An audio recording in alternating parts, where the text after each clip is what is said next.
ফুলকপি আলু পোস্ত বানাবো, তার জন্য এইভাবে ছোটো ছোটো করে ফুলকপিগুলো কেটে নিয়েছি ঠিক এভাবে, আর আলুও ছোটো ছোটো করে কেটে নিয়েছি এইভাবে।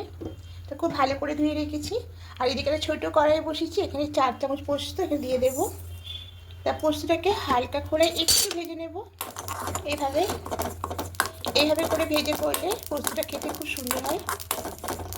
তা খুব বেশি ভাজা দরকার নেই, সামান্য একটু নাড়াচাড়া করে ভেজে নেব। ঠিক যখন এরকম পটপট করে আওয়াজ হবে, এই যে আপনা আপনি এরকম হচ্ছে, এবার গ্যাসটাকে অফ করে দেবো।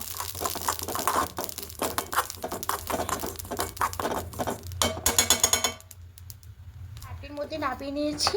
এবার এখানে 3টে শুকনো লঙ্কা দেবো আর 5টা দেবো কাঁচা লঙ্কা। এই সবগুলো সামান্য একটু জল দিয়ে শিলবাটায় বেটে নেব। কড়াই বসিয়েছি, কড়াইয়ে সর্ষে তেল দেবো। তেলটা একটু গরম হতে দেবো, আর ওদিকে মশলাটা বেটে গরম হয়ে গেছে। এখানে ফোড়নে দেবো কালো জিরে, আর প্রথমে ফুলকপিগুলোকে দিয়ে দেবো।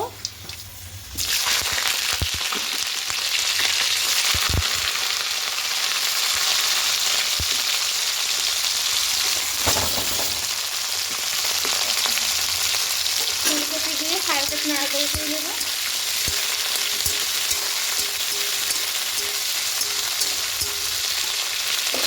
ভাজা হয়ে গেছে, ঠিক এই সময় আলুগুলো দিয়ে দেবো।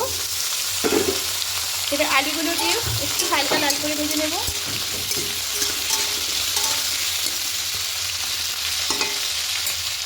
হালকা লাল করে ভাজা হয়ে গেছে,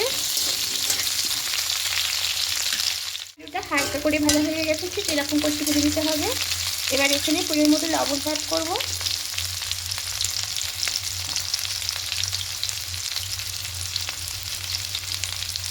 এবার যে পোস্তটা বেটেছিলাম, এই যে জল সমেত পোস্তটা এখানে দিয়ে দেবো। খুব ভালো করে মিশিয়ে নেব। এবার এখানে সামান্য একটু মিষ্টি দেবো।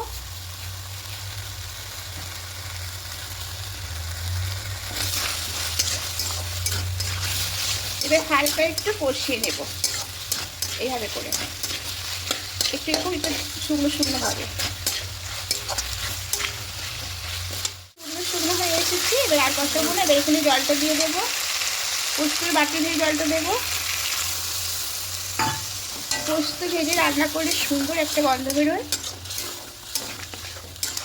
এবার এখানে আরেকটু জল দেবো, যেহেতু আমি একটু ঝোল ঝোল করবো, তার জন্য আরেকটু জল দেবো।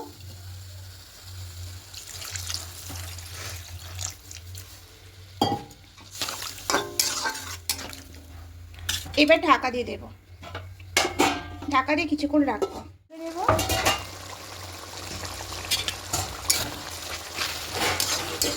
রান্নাটা একদম হয়ে গেছে। একটু আলুগুলো দেখবো, হ্যাঁ আলুগুলো সেদ্ধ হয়ে গেছে। এবার গ্যাসটা অফ করে এটা নামিয়ে নেব।